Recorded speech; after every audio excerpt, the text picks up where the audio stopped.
কুতুবুদ্দিন বখতিয়ার কাকি রহমতুল্লাহি আলাইহি আল্লাহ পাকের বহুত বড় একজন ওয়ালি খাজা মঈনুদ্দিন চিশতি রহমতুল্লাহি আলাইহির একজন সুযোগ্য শাগরিদ। ইনি যখন মা তারে ছোট্ট বয়সে যখন নিয়ে গেলেন মক্তবে যাওয়ার আগে মার কিছু দায়িত্ব আছে, শিশুকালেই মা বাবার কিছু দায়িত্ব আছে।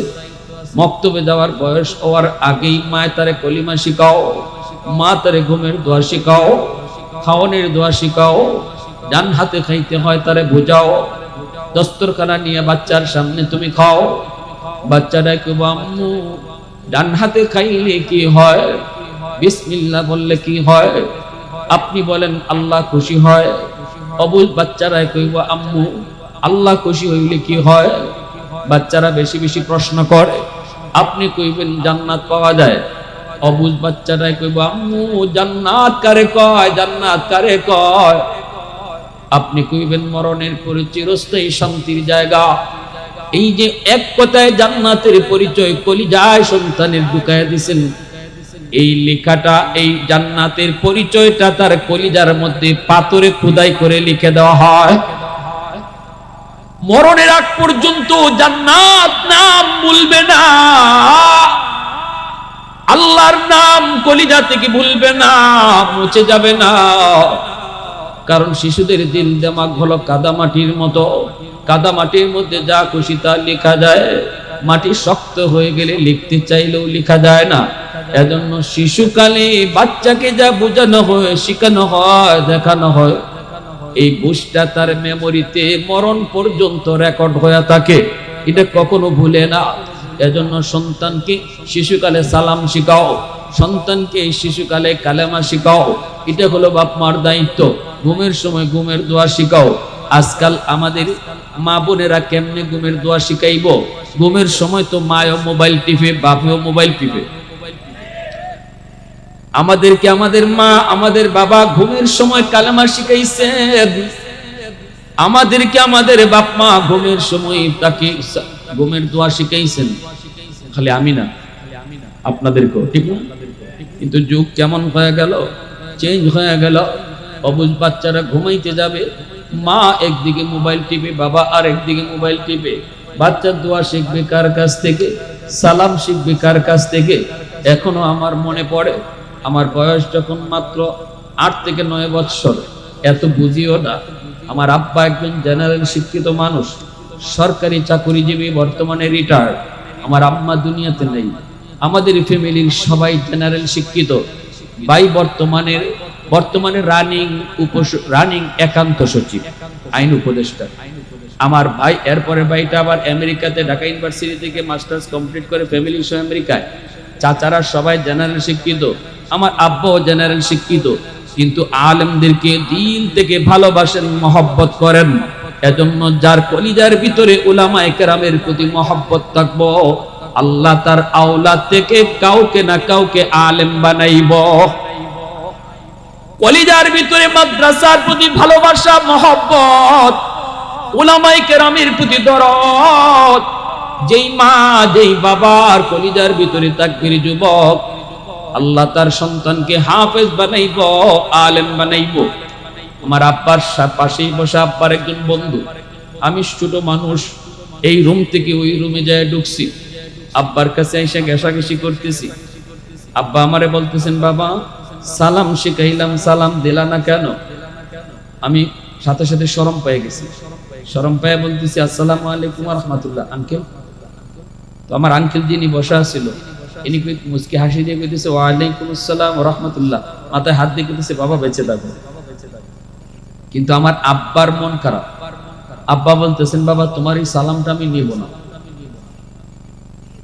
তুমি রুম থেকে বের হও, এই রুম থেকে বের হও, বের হইয়া রুমে আবার ঢুকো, সালাম দিয়ে ঢুকো।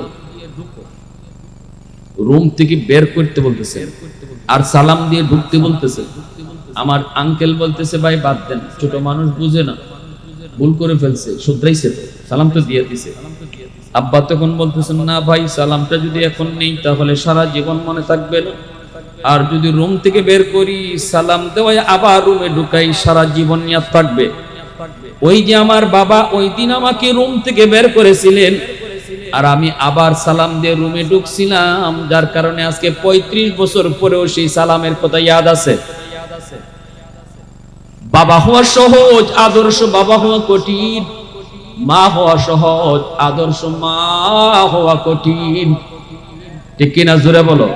প্রশংসা করব কা? একটু জোরে আওয়াজ দেখো না কা?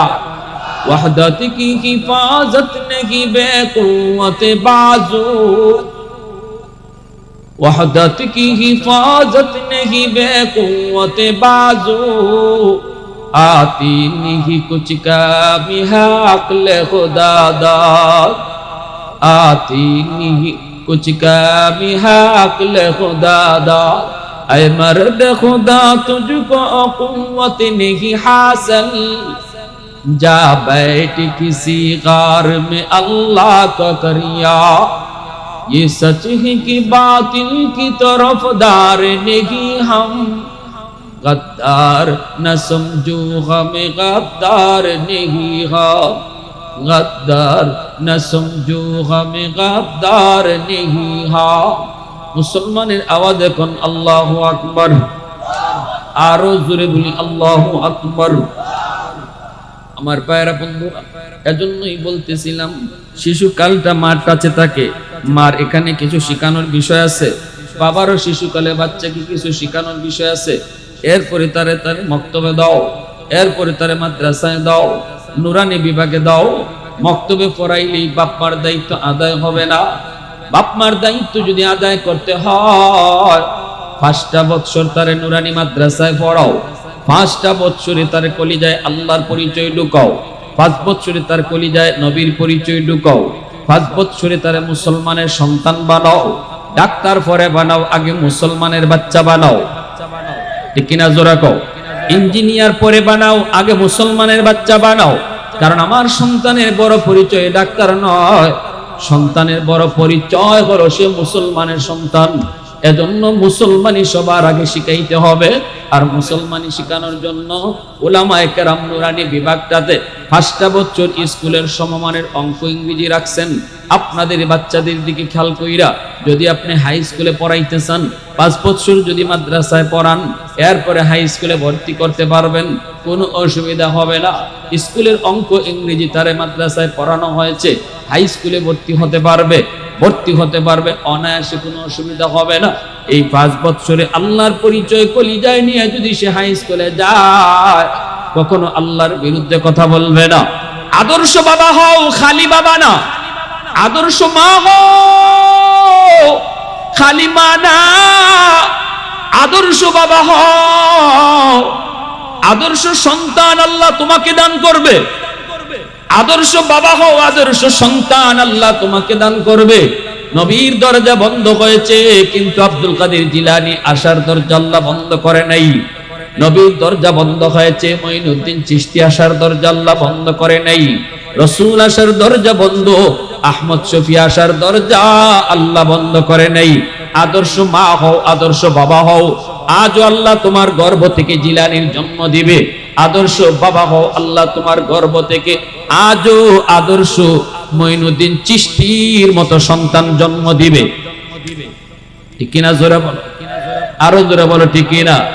আব্দুল কাদের জিলানীর আব্বা নদীর পারে দাঁড়ায় রইছেন। আবু সালে জঙ্গি ফল ভাইসা যাইতেছে, পেটের ক্ষুধায় ফল খেয়ে ফেলছেন।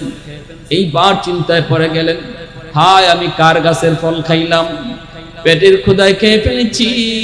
পানিতে ভেসে ভেসে স্রোতের তালে তালে ফল যায়, কিন্তু এই ফলের মালিক তো আমি না, ফলের মালিক তো হলো গাছের মালিক, বাগানের মালিক। আরেকজনের ফল আমি খেয়ে ফেললাম অনুমতি ছাড়া। হায় আমি তো ভুল করেছি, আমি তো গুনার কাম করেছি, কাজ করে ফেলেছি। অশান্তি শুরু হয়ে গেল, পেটের ভিতরে ফল তো আর বের করা যাবে না। এবার মালিক খুঁজতে শুরু করলেন, কোন মালিকের এই ফল। মালিকের কাছ থেকে মাপ নিবেন। কেমন ছিল তার ভিতরে আল্লাহর ভয়। আমরা গাছ থেকে আম পাইলে কাউরে জিগাই না, আম খায়া ফালাই, ঠিক না? তাল গাছ থেকে তাল পড়লে এই তাল যে আগে পাই হই মালিক, আম গাছ থেকে আম পড়লে যে আগে পায় হে ওই মালিক, এটা হলো আমাগো ফতোয়া, এটা কিতাবের ফতোয়া না। কিতাবের মাসালা হইল গাছ থেকে ফল পড়লেও ফলের মালিক গাছের মালিকই থাকে। এই ফলটা আপনি গাছের মালিককে নিয়ে দিয়া দিবেন, ফাইলও দিয়া দিতেই। আর গাছের মালিক যদি মানুষের বাচ্চা হয়, এই ফলটা রাখতো না, তোমার এমনি দিয়ে দিব। কইব বাবারে কত ফল কতজনে গাছও উঠতে খাইলো, কেউ কোনোদিন জিগাইলো না, আর তুমি ফইরা গেছে গাছ থেকে ফল ই আম লইয়াইছো আমার বাড়ি, বাজান তুমি যে খাও। এটা 100% এখন হালাল হইছে। এটা খাইবাই হালাল রক্ত হইব, এটা খাইবাই নামাজ পড়লে মজা লাগবে, আর না জিগাইয়া খাইবাই মসজিদে ঢুকলে খালি গরির খাটার পায় চাইবা। কথা বুঝুন না আমার? আম না জিগাইয়া খাইবাই নিজের মনে কইরা মসজিদে ঢুককে খালি গরির খাটা দেখবাই। টাইম নি হইছে, কয়টা বাজলো, ইমাম সাহেব কই, আয়না কাল লাগি 1 মিনিট দিয়ে পার হয়ে গেছি। এই হুজুর কই?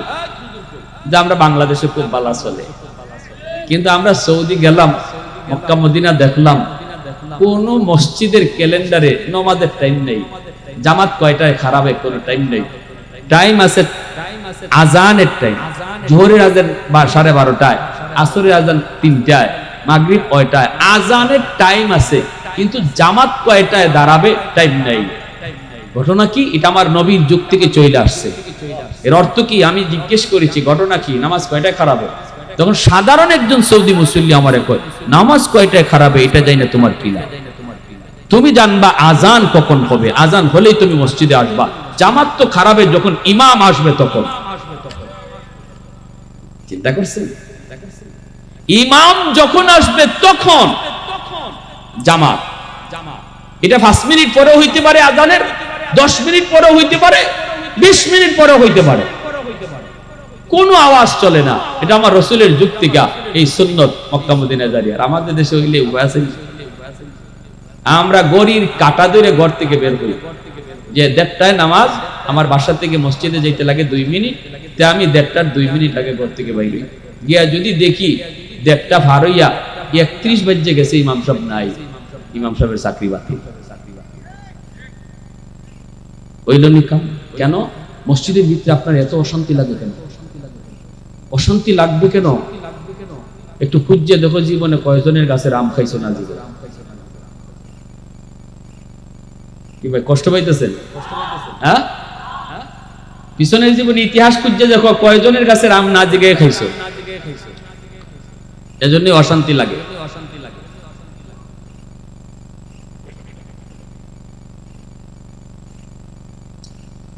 আব্দুল কাদের জিলানী রহমাতুল্লাহ আলাইহির আব্বা তিনি পেরেশান হয়ে গেলেন, বাগানের মালিক খুঁজতে লাগলেন। নদীর স্রোতের উল্টা দিকে চলতেছেন, উল্টা আমটা যেদিক থেকে আইছে, ফলটা যেদিক থেকে আইছে, উল্টা চলতেছেন বাগান খোঁজার জন্য। যেতে যেতে কয়েক মাইল হাঁটার পর তিনি বাগান পাইলেন। নদীর পারে একটা বাগান, এই বাগানের মালিক, কি ফলের মালিক? জিলানির আব্বা আবু সালেহ জাঙ্গি মালিকের কাছে যায় বলতেছেন, চাচা আমি আপনার ফল বাগানের একটা ফল খেয়ে ফেলছি। মালিক বলতেছে, কেমনে খাইছো? কয় মনে হয় নদীতে পড়ছে, পানিতে ভাইসে ভাইসে যাইতেছিল। কত দূর? কই এখান থেকে প্রায় 2-2.5 মাইল দূর। আমি নদীর পারে বসেছিলাম, পেটে ক্ষুধা ক্ষুধা, ফলটা দেখে আমি ক্ষুধার যন্ত্রণায় ফলটা খেয়ে ফেলেছি। এরপরে আমার বুঝ হয়েছে আমি তো আমার নিজের জিনিস খাই নাই, আমি তো আপনার গাছের ফল খাইছি, অথচ অনুমতি নেই নেই। কিয়ামতের ময়দানে আল্লাহ যদি আমাকে জিজ্ঞেস করে কার জিনিস তুমি খাইছো, জবাব দেওয়ার কোনো উপায় নাই। চাচা, ও চাচা মাফ করে দেন, মাফ করে দেন, আমি আপনার কাছ থেকে মাফ নিতে আইছি, অথবা আপনি ফলের দাম যদি চান বলেন আমি দাম দিয়ে দিব। বাগানের মালিক অবাক হয়ে গেলেন, হায় হায়, তিনিও বহুত বড় বুজুর্গ, বহুত বড় আল্লাহওয়ালা, বাগানের মালিকও বহুত বড় আল্লাহওয়ালা। ইনিও চিন্তায় পড়ে গেলেন, এ কেমন যুবক, যেই যুবক যৌবনে আল্লাহকে তো ভয় করে, যেই যুবক যৌবনে আল্লাহকে এত ডরায়, আযাবকে এত ডরায়, এই যুবক তো সাধারণ কোনো যুবক নয়। এই যুবক তো যৌবনে আল্লাহর ওলি তালিকায় নাম লেখাইছে। এ আল্লাহর গোলাম, একটু খেয়াল করে শুনো, আল্লাহর ওলি হওয়ার বয়স হলো যৌবন কাল। এই জমিনে যত আল্লাহর ওলি হয়েছেন সবাই ওলি হয়েছেন যৌবন কালে। যৌবন কালে ওলির দপ্তরে নাম লেখাইছেন। বয়স যত বাড়ছে ততই আল্লাহ সম্মান বাড়ায় দিছে। নবীজি বলেন লা ওয়ারআকাল কাফি আও কামা ক্বালা নবী আলাইহিস সালাতু ওয়াস সালাম। শক্তি ছিল যার গুনাহ করার, সুযোগ ছিল যার গুনাহ করার, এরপর যে গুনাহ করে না, এরপর যে গুনাহ করলো না আল্লাহর ভয়ে। যুবকের শক্তি ছিল গুনাহ করার, যুবকের সুযোগ ছিল গুনাহ করার, এরপর যে গুনাহ করে না একমাত্র আল্লাহর ভয়ে। রাসূল বলে সে যৌবনেই ওলি তালিকায় নাম উঠায় নেয়। সুবহানাল্লাহ, জোরে কও, আরেকটু জোরে কও সুবহানাল্লাহ। বৃদ্ধ মানুষের, হাজার বৃদ্ধ মানুষের সেজদা যদি এক পাল্লায় রেখে দেওয়া হয় যুবক, আর একজন যুবকের যৌবনের সেজদা যদি এক পাল্লায় রেখে দেওয়া হয়, যুবকের সেজদার পাল্লা ভারী হয়ে যাবে, যুবকের সেজদার পাল্লা ভারী হয়ে যাবে। এজন্যই যৌবন কালটারে বড় দাম দিও। কিয়ামতের ময়দানে আল্লাহ পাক হায়াতের হিসাব নিবেন, যৌবনের হিসাবটা আল্লাহ আলাদা নিবেন। আন উমরিহি ফিমা আফনাহু, জীবনের ভিতরে যৌবন আছে, এরপর আল্লাহ আবার যৌবন কালটারে আলাদা হিসাব নিবেন। ওয়ান শাবাবিহি ফিমা আবলাহু, যৌবন কোন পদে ব্যয় করেছো, যৌবন কোন কাজে কাটাইছো, আল্লাহ আলাদা হিসাব নিবেন। এজন্যই যেই যুবক যৌবনে আল্লাহর গোলামি করে, যেই যুবক যৌবনে আল্লাহ পাককে ভয় করে, যেই যুবক যৌবনে বাপ মার সেবা করে, যেই যুবক যৌবনে উলামায়ে কেরামকে তাজিম করে, যেই যুবক যৌবনে মসজিদে যায়, যেই যুবক যৌবনে মাথায় টুপি রাখে, মুখে নবীর সুন্নত দাঁড়িয়ে রাখে, দিলের ভিতরে আল্লাহর প্রেম জমায় রাখে, এই যুবককে হাসরের মাঠে আল্লাহ পাক তার আরশের ছায়ার নিচে মেহমান বানায়। সাবআতু ইযিল্লুহুমুল্লাহু ফি যিল্লিহি ইয়াওমা লা যিল্লা ইল্লা যিল্লুহু, ইমামুন আদিল ওয়া রাজুলুন শাবুন নাশাআ ফি ইবাদাতি রাব্বিহি। যেই যুবক যৌবনে আল্লাহকে ডরায়, এই যুবককে আল্লাহ হাসরের মাঠে আরশের ছায়ার নিচে স্পেশাল মেহমান বানায়। প্রশংসা করব কার? হয় নাই, আরো জোরে কার? আলহামদুলিমান কদ্দারা খাইরান ওয়া কাবালা, আলহামদুলিমান কদ্দারা খাইরান ওয়া কাবালা, ওয়া শুকরু লিমান সাওয়ারা হুসনান ওয়া জামালা, ফারদুন সামাদুন আন সিফাতিন খালকি বারিউন, রব্বুন আযালিয়্যুন খালাকাল খালকা কামালা, লা জিদ্দা ওয়ালা নিদ্দা ওয়ালা হাদ্দা লিমাওলা, আল আনা কামা কানা ওয়ালাম ইয়ালকা যাওয়ালা, আল আনা কামা কানা ওয়ালাম ইয়ালকা যাওয়ালা। মুসলমানের আওয়াজ এখন আল্লাহু আকবার।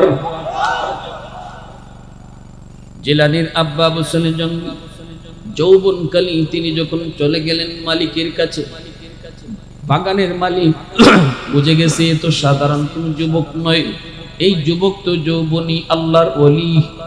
এমন একজন যুবককে হাতছাড়া করা যায় না। আমার মেয়েটাও তো বড় দিনদার, এই বাগানের মালিকের মেয়েটাও বড় যুবতী, রূপসী সুন্দরী, কিন্তু আল্লাহ ভীতু। এই যুবতী মেয়েটাও যৌবনে অলির খাতায় নাম লেখাইছে। বাগানের মালিক এইবার চিন্তায় পড়ে গেলেন, এই ছেলে হাতছাড়া করা যায় না। বাবা তুমি এখানে একটু বসো, আমি ভিতর থেকে আসি। ভিতরে যাইয়া বিবির সাথে পরামর্শ করতেছে, বিবি গো, আমাদের আল্লাহ পাক একটা নেককার মেয়ে দিছে, আমার মেয়েটা বড় দিনদার, বড় নেককার, বড় আল্লাহওয়ালি। মেয়েটার জন্য উপযুক্ত একটা পাত্র খুঁজতেছি, তুমিও খুঁজতেছো। সর্বদা আল্লাহর কাছে দোয়া করি, তুমিও কান্দো আমিও কান্দি। আল্লাহর কাছে কান্নাকাটি করি উপযুক্ত পাত্রের জন্য। আল্লাহ পাক পাত্র আমাদের ঘরে পাঠায় দিছে। আল্লাহ পাক পাত্র চাওয়ার মতো চাইলে আল্লাহ পাঠায় দেয়, ঠিক কিনা জোরে বলো? আল্লাহর কাছে চাওয়ার মতো চাইলে আল্লাহ পাঠায় দেয়। কেমনে পাঠায় দিছে? যে বলতেছি বিবি আল্লাহ পাত্র পাঠায় দিছে। কেমনে? কয় এমনে। বিবি সাহেব কয় সারণ যাবে না, হাতছাড়া করা যে বাইফারও আটকাও। বাগানের মালিক এসে বলতেছে যুবক নাম কি? কয় আবু সালে জঙ্গি। এ যুবক মাফ করতে পারবো না। না না, যে অন্যায় তুমি করছো এই অন্যায়ের কখনো মাফ হয় না, এটা কখনো মাফ করার যোগ্য না, বদলাও নিমু না। তবে এক শর্তে তোমারে মাফ করতে পারি। কয় কি সেই শর্ত? কই শর্ত হলো যদি আমার একটা মেয়ে আছে উপযুক্ত, আমার মেয়েটাকে যদি তুমি বিয়ে করো তাহলে তোমাকে মাফ করতে পারি। আবু সালে জঙ্গি কয় আমি রাজি আছি। বাগানের মালিক কয় খালি রাজি হইলে হইতো না, সমস্যা আছে। আমার মেয়েটা কালো, জমের কালো, চেহারা সুরতের কোনো ডক নাই। আবু সালে জঙ্গি কয় আমি তাতেও রাজি। বাগানের মালিক বলতেছেন না বাবা এতটুকুই শেষ না, আমার মেয়েটা কিন্তু চোখে দেখে না, অন্ধ। আবু সালে জঙ্গি কয় অন্ধ হলেও আমি তারে নিয়ে সংসার করতে রাজি, কারণ দুনিয়া কয়দিনের, অল্প কদিনের, হয়তো আমি তার খেদমত করব, এক সময় দুজন আল্লাহর ডাকে পাড়ি দিব, কিন্তু ওই হারাম ফল খাওয়ার কারণে জাহান্নামের আগুন আমি সইতে পারবো না, মরণের পরের কষ্ট সইতে পারবো না। প্রয়োজনে আমি অন্ধ বিবিকে নিয়ে সংসার করব, তবু আমি মাপ চাই, আমি মাপ চাই। বাগানের মালিক কই বাবা আরো সমস্যা আছে। কই কি? আমার মেয়েটা কিন্তু কথা বলতে পারে না। আবু সালে জঙ্গি কই আমি তাতেও রাজি। বাবা আরো সমস্যা আছে, মেয়েটা কিন্তু হাঁটতে পারে না। লোলা কয় তাতেও আমি রাজি। এ আমার বাইরা কও দেখি নরসিংদীর এমন কেউ আসুনি এত কিছু সমস্যা জানার পরে কেউ বিয়া করবাই? মনে মনে কইবে না আমি বিয়া করবো না বিয়া বইমু, ঠিক না নি? কিন্তু উনি কয় রাজি। কেন? জাহান্নামের আগুনের ভয়ে। সুবহানাল্লাহ। দুনিয়ার এই কষ্ট অল্পদিন তারে নিয়ে সংসার করব, হয়তো আমার কষ্ট হবে, এটা বেশি কষ্ট না, তবুও জাহান্নামের আগুনের কষ্ট আমি সইতে পারবো না। একটা কবিরা গুনার শাস্তি হবে নিম্নে ৭,০০০ বছর জাহান্নামের আগুনে জ্বলা, আমি পারবো না। এই ভয়টা ঢুকছে, এজন্য আমি রাজি। বাগানের মালিক কই ঠিক আছে বাবা তাহলে যাও, বিয়ার সাথে হয়ে যাক। হয়ে গেল বিয়া। তিনি বার বাসর করে ঢুকছেন। বাগানের মালিকের উদ্দেশ্য ছিল, ওনার শ্বশুরের উদ্দেশ্য হলো দেখি কেমন আল্লাহর ভয় অন্তরে আছে, এত সমস্যা হওয়ার পরেও আমার মেয়েকে বিয়ে করতে রাজি হয় কিনা। জাহান্নামের আগুনের ভয় যদি তার অন্তরের ভিতরে থাকে, দুনিয়ার এই সমস্যাই মনে করবে না। একটু পরীক্ষা করার জন্য এত কিছু বলছেন, মূলত তার মেয়ের এমন কোনো সমস্যা নাই। আবু সালে জঙ্গি বাসর ঘরে ঢুকলেন। ঢুকেই দেখেন বাসর ঘরে এত সুন্দর রূপসী একজন কুমারী মেয়ে বসা, তার রূপে যেন পুরা ঘরটা ঝলমল করে। ঢোকা মাত্রই তার দিকে তাকাইয়া মুস্কি হাসি দিয়া কয় আসসালামু আলাইকুম ওয়া রাহমাতুল্লাহ। আবু সালে জঙ্গি কের সালামের উত্তর দিত, দৌড় দিয়া বাইরে আইছে। আব্বা ইন্না লিল্লাহ, ঘটনা তো গন্ডগোল ঘটাইছেন আপনি, নাইলে আমি, ভুল হয়তো আপনারা করছেন, নাইলে আমি ভুল করছি। শ্বশুরে কই কি হইছে? কই কার বড় আমারে পাঠাইছেন, কার কাছে পাঠাইছেন? আল্লাহ ভুল তো করে ফেলাইছিলাম, বিপদ তো হয়ে গেছিল। তো বাবা কি হইছে? কয় আপনি কইলেন অন্ধ, গিয়া দেখি আপনি কইলেন কালো, যে দেখি পুরা রুমটা ঝলমল করতেছে তার রূপে। আপনি কইলেন অন্ধ, ভিতরে ঢোকা মাত্রই দিকে আমার দিকে চোখ বড় বড় করে তাকাইছে মুস্কি হাসি দিয়া। আপনি কইলেন কথা বলতে পারে না, অথচ মুখ দিয়ে আমারে সালাম দিছে। আপনি বললেন পা নাই, আমি দেখলাম পাও আছে, অতএব আমার মনে হয়েছে আমি কোনো ভুল করে ঢুকছি, নয় আপনারা আমাকে কোনো ভুল করে পাঠাইছেন। শ্বশুর বলতেছে বাবা না না না, তুমিও ভুল করো নাই, আমরাও ভুল করি নাই, যার কাছে গেছো সেই তোমার বিবি। কয় বাবা আপনি কইলেন কি আর হইল কি, কইলেন কি আর আমি পাইলাম কি? এবার আবু সালেহ জঙ্গিনী শ্বশুরে কয় বাবা আমি যে বলছি আমার মেয়েটা কথা বলতে পারে না, আমার মেয়েটা জীবনে কোনো বেগানা পুরুষের সাথে কথা বলে নাই। আমি যে বলছি আমার মেয়েটা চোখে দেখে না, জীবনে কোনোদিন বেগানা পুরুষ নিজের চোখে দেখে নাই। আমি যে বলছি আমার মেয়েটা হাঁটতে পারে না, জীবনে কোনোদিন পর্দার বাহিরে যায় নাই। এজন্য বলছি এমন ভাইরা বন্ধুরা এবার বলেন, এমন মা এমন বাবার গর্ভ থেকেই আল্লাহ পাক জগৎ বিখ্যাত ওলি, ওলিদের ওলি সুলতানুল আরিফিন বড় পীর আব্দুল কাদের জিলানীর জন্ম দিয়েছে। আওয়াজ দিয়ে কও না সুবহানাল্লাহ, আর একটু জোরে কও না সুবহানাল্লাহ। मैं तालिब मौला हूँ मेरे इश्क़ निराला,